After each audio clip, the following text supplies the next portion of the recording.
একটা যেটা তোর জোরের আয়তন 1330 বর্গ কিলোমিটার। এখানে মাছ কাঁকড়া মধু সংগ্রহ করা নিষিদ্ধ। শুধু একটা জোর এখান থেকে দেখতে পারেন, এই জোনটা এইটা শুধু মাছ কাঁকড়া ধরা যাবে। আসসালামু আলাইকুম ওয়া রাহমাতুল্লাহি ওয়া বারাকাতু। প্রিয় দর্শক ও শ্রোতা মণ্ডলী, সবাই কেমন আছেন? তো আশা করি সবাই ভালো আছেন।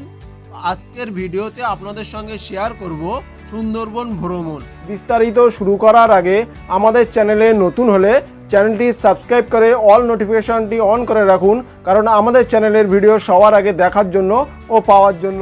তো সুন্দরবন ভ্রমণে আমরা কোথা থেকে রওনা দিয়েছি আর কোন গন্তব্যস্থলে পৌঁছে রাত প্রবেশ করেছি বা রাত কাটিয়েছি, আর আমরা মোট 3 দিন ও 2 রাত্রি ভ্রমণ করেছি, আর বাকি হোটেলের বিষয়ে বিস্তারিত আলোচনায় ভিডিওর মাধ্যমে আপনারা আগে জানতে ও দেখতে পারবেন। তো সর্বপ্রথম বারাসাত টু হাসনাবাদ লোকালে আমরা সন্ধ্যালিয়া স্টেশন থেকে মাত্র 10 টাকার টিকিটের বিনিময়ে আমরা সন্ধ্যালিয়া স্টেশন থেকে হাসনাবাদের উদ্দেশ্যে রওনা দিয়েছি। তো সন্ধ্যালিয়া স্টেশন থেকে 45 মিনিটের বিনিময়ে আমরা হাসনাবাদ স্টেশনে পৌঁছে গেলাম।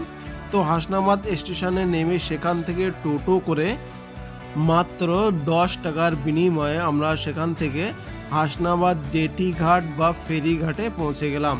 তো হাসনাবাদ ফেরিঘাটটা আপনার ফার্স্ট টাইম এরকম দেখতে পারবেন।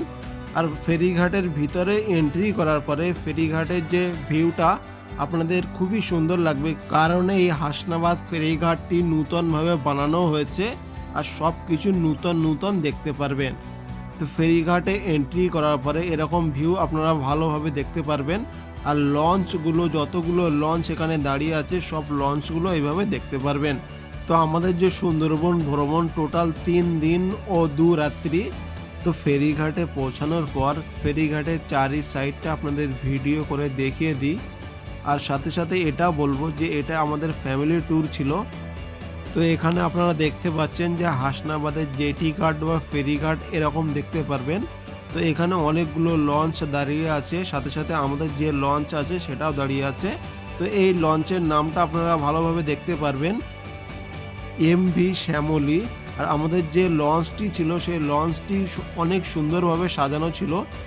তো এই লঞ্চে যে আমাদের ফ্যামিলি ট্যুর ছিল, তো আলাদা আলাদা বন্ধুদের আলাদা আলাদা ফ্যামিলি, তো যত ফ্যামিলি আছে সব মিলে মোট 50 জনের মতো আমরা একসঙ্গে এখান থেকে রওনা দিয়েছি।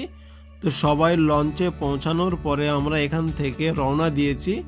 তো প্রথম দিন হাসনাবাদ থেকে 9:30 আমাদের লঞ্চটি ছাড়া হয়েছে। তো আমাদের লঞ্চের উপরের সাইডে পিছনে এখানে রান্নাবান্না হচ্ছে, আর আমাদের লঞ্চটি এরকম দেখতে আছে, আর আমাদের লঞ্চের নিচের তলার কেবিনটি এরকম দেখতে আছে। তো আলাদা আলাদা লঞ্চের কেবিন আলাদা রকম দেখতে হয়। তো আমাদের যে লঞ্চটি ছিল সেটি এরকম দেখতে ছিল। তো হাসনাবাদ জেটি ঘাট থেকে ছাড়ার পরে যে হাসনাবাদ ওভারব্রিজ, সে ওভারব্রিজটি ক্রস করার সময় আমাদের যে ভিউটি ছিল এরকম ভিউটি দেখতে ছিল।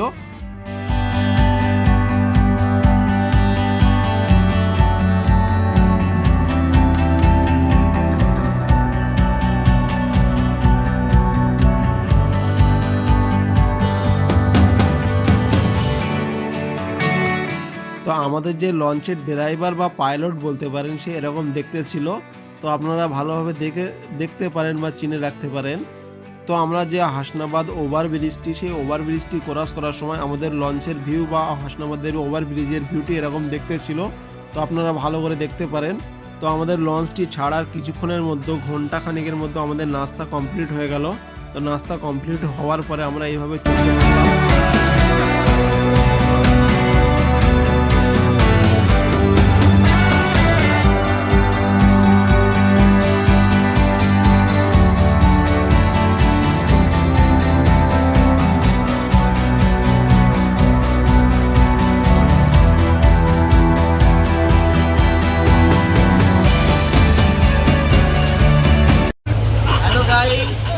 আমরা এখানে মাছ বাছাই করছি, আমাদের এবার রান্না হবে, খাওয়া হবে। হ্যালো গাইস, আমি বালুকা মাছ খাচ্ছি। আলুদা মাছ না, আমুদি মাছ।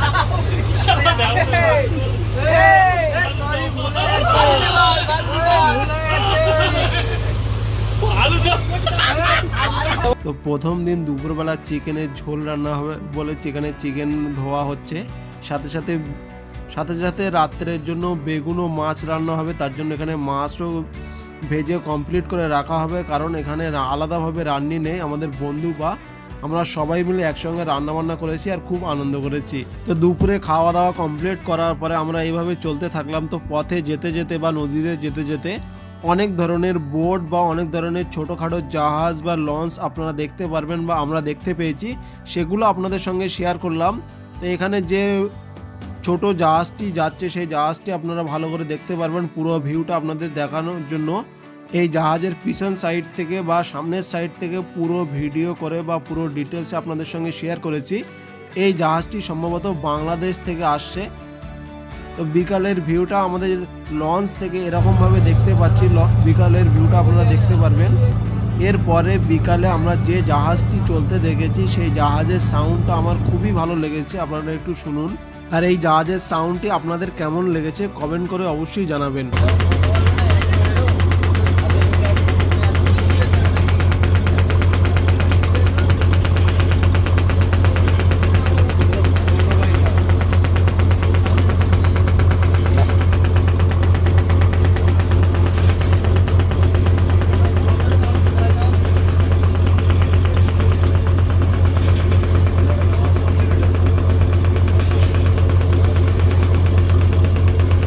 নামাজ পড়তে